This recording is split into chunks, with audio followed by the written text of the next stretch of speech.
When did we start teaching white nationalism in schools? Because that's exactly what the you're doing, sir, and you have absolutely no right to require something like that. Our children aren't proud to be American. Maybe the white suburban kids out in Adel are proud to be American because their rights are afforded to them every day and they don't have to fight for them. Excuse me, ma'am, this is a Wendy's drive-thru. No, actually, that was a voicemail left for Iowa State Representative Carter Nordman. You heard the caller there. She was complaining about the Pledge of Allegiance being said in Iowa schools. Let's talk about this now and welcome in Turning Point USA spokesperson Isabel Brown, also with us. Host of the Dan O'Donnell Show on News Talk 1130 in Milwaukee. Dan O'Donnell and Ari Hoffman from KVI 570 in Seattle. Dan, we'll go first to you on this one. You know, how dare you assume that kids in Iowa schools would want to say the Pledge of Allegiance? I mean, how awful.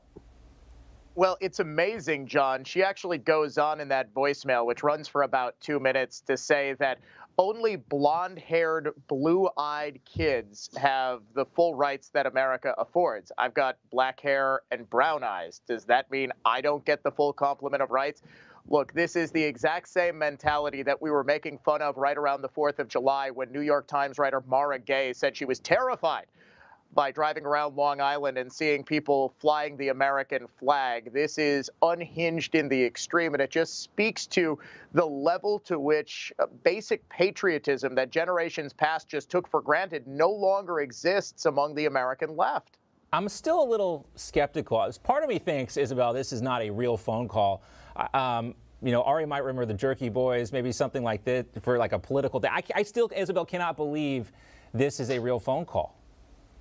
It's shocking, and it almost seems satirical and like a joke. But unfortunately, this is a real reality for so many Americans across the country who have been strongly indoctrinated to believe that they don't have the same rights as other Americans simply because of the way they look, what their gender identity or sexual orientation might be, or their socioeconomic status. The fact that people genuinely believe this in the United States of America in 2021 is not an accident. It's a result of decades of very calculated indoctrination in our education system, now not just on college campuses, but trickling down even into preschool and kindergarten, where you're seeing babies being read picture books like Anti-Racist Baby or the Gay BCs, teaching students and young children that we should not be the same, and we are not the same in American culture. If we're serious about changing this moving forward, it starts in education, and it starts with calling this out for what it is, almost a joke and laughable at this point. Yeah, and Ari, you know, a lot of this stuff was uncovered because these kids were home last year for their homeschooling because of the pandemic. You wonder what would have happened. I mean, I don't know if we'd be at this point now with so much pushback from some of these parents. Well, you have two problems here. One is the schools. You had the GOP advocating for these schools to be reopened during COVID. And at the time, they should have been advocating for vouchers. They should have been advocating for charter schools because they knew what they were sending these kids back to. We've been complaining about the brainwashing in the public school system for decades. So now we're surprised that we see all this. But you see that you now have the parents who are products of that educational system who are teaching their kids messages like this. How many of them had grandparents that served? How many of them had parents that served in the military? How many of them are actually proud to be Americans and hang up a flag outside their house every single day like I do? I think more people than they realize. I think there's going to be a backlash, you know, at the voting booth come 2022. Last hour we were talking about what's going on in Seattle and Portland and Chicago. We also saw a similar scene in San Francisco. I don't know if you guys have seen, you can take a look in the lower right-hand corner. This is a journalist in San Francisco who posted this video on Twitter. Just your average scene there in San Francisco, homeless encampments everywhere. Sooner or there you see an ambulance loading someone in the back. That's Nancy Pelosi's America. And we also saw, you know, the dancing of Chuck Schumer this past weekend, Kamala Harris laughing it up on the tarmac. You know, when you look at this stuff, Dan, it seems like the Democrats are just laughing at us. Well, this is several thousand years after Nero fiddled while Rome burned. Democrats dancing, living life, having champagne fundraisers while going maskless, while they impose their will on others. And You said it in the last little transition there, John, that there is going to be a backlash to this. I believe that critical race theory and fundamental anti-Americanism is sort of the tip of the spear to get people at the local level involved in grassroots politics. But what we're seeing here is just general incompetence coming from the Democratic Party writ large by the failure in Afghanistan. Remember, Joe Biden was elected largely on the argument that he would be competent where Donald Trump was not. He was going to defeat the virus. Well, it turns out 8 months in, he's been defeated by the Taliban, largely due to his own inability to get Americans out in a timely fashion. What we're seeing in America's streets is what Americans have recognized, that anytime you elect Democrats, you can expect a certain level of failure. Yeah. I just keep thinking, Dan, based on what you said, the old line that we used to hear from then Vice President Biden so much and President Obama at the same time, Al-Qaeda is dead and GM is alive. Al-Qaeda is dead and GM is alive. GM is alive, but Al-Qaeda is certainly very much alive as well, Isabel, right now. It doesn't seem like Joe Biden really has a real understanding of or anyone in his administration of just how bad things are on the ground there.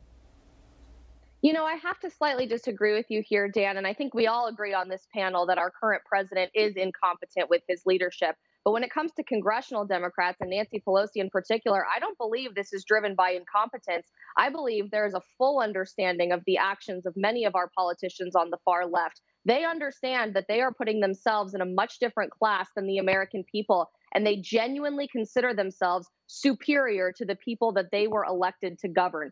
We've seen a pattern of behavior of rules for thee, but not for me, a complete lack of accountability when it comes to inaction in Afghanistan and every other domestic or foreign policy issue in the last several years, and especially since President Biden took office in January. So much of this is driven by contempt for the American people. They do not respect you. They do not value you. They're not seeking to serve you as a servant leader. Instead, they are seeking to rule you. And nothing illustrated that better than this past weekend, seeing our president return to Delaware and not even sit in the White House, seeing our vice president laugh at reporters when they asked her what was going to be the plan for extracting Americans out of Afghanistan. And of course, our Speaker of the House, Nancy Pelosi, sitting with thousands of unmasked individuals in Napa Valley, sipping very expensive glasses of wine while masked people served them.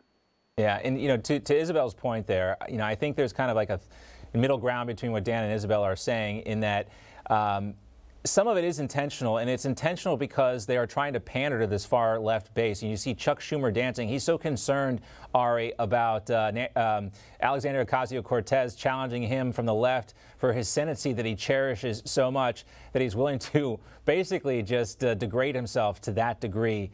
We should never have to see Chuck Schumer dance on camera, ever, should we? No, we really shouldn't. But also, if you look at what's happening here in Seattle, basically what happens is they create these problems. They allow them to grow and get worse. So that way they can have it in your face. And that way, when voting season comes around, they can say, vote this tax into place and we will solve this. Vote for us and we will solve this. It's been how many election cycles now where we're talking about the homeless situation in Seattle? It's only gotten exponentially worse. It's only going to continue to get exponentially worse. And the Seattle voters keep voting for this. I look at San Francisco, and one of those videos before, I've stayed in one of those hotels. And this was 5-6 years ago, one of the hotels in that video, I stayed in it. And I remember saying, wow, if Seattle's not careful, this is going to be just like this. And I can't believe how much worse it's gotten just since then. Yeah, the last time I was in San Francisco, I think it was 2015. Gritty was the term that I used now, or then. A different word now for it, much worse. Guys, great to see you. Dan, Ari, Isabel, always appreciate it, guys. Our Monday panel, great to see everyone. Thanks so much. You just watched Newsmax TV, America's fastest growing cable news channel, now in more than 70 million homes. You can get Newsmax TV on your cable system or check your cable guide. And if your system doesn't carry Newsmax, call them, tell them you want Newsmax TV, because we're real news for real people.